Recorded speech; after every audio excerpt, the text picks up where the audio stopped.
बात करते हैं मन अति सुंदर की, क्योंकि इस कहानी को कहते हुए मेरा मन सुंदर तो नहीं हो रहा, कंफ्यूज ज्यादा हो रहा है। क्या है ना कि घर में पूजा हो रही है, लेकिन राध्या किसी वजह से पूजा में नहीं बैठना चाहती, क्योंकि उसको लग रहा है कि उसके अंदर कोई आ गया है। कौन है ये, आइए बताते हैं।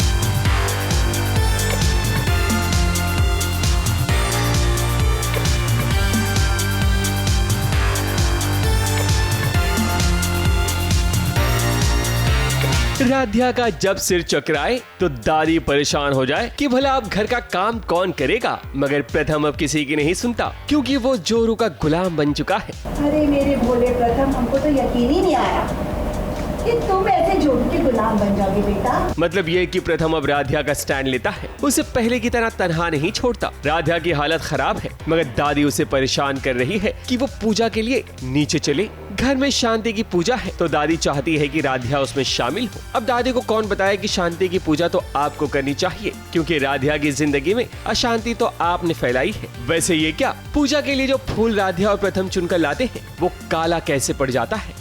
घर में बहुत बड़ी पूजा है, बहुत बड़े गुरुजी बुलाए गए हैं, तो राधा से वो सब सहन नहीं हो रहा है, तो वो बीच पूजा में से उठ के आ गई हैं।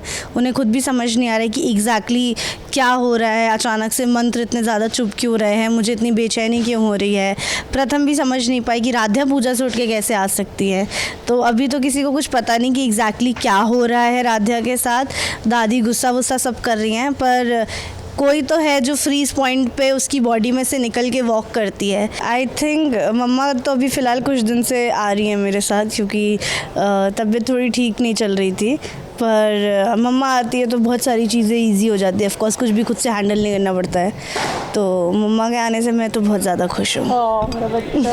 रियल में तो देखती हूँ, टीवी पे फिलहाल मैं देखती हूँ, कभी नहीं छोड़ती हूँ।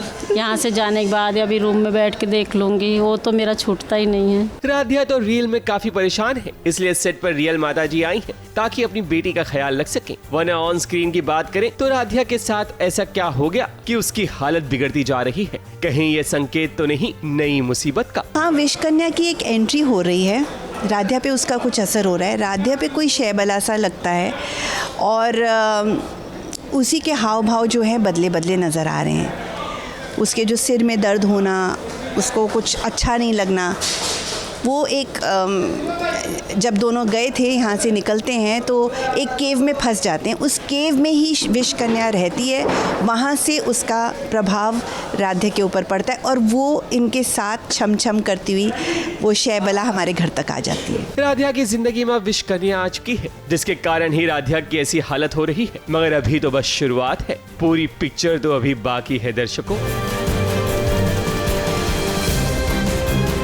मुंबई से प्रिया धावड़े के साथ एबीपी न्यूज रिपोर्ट।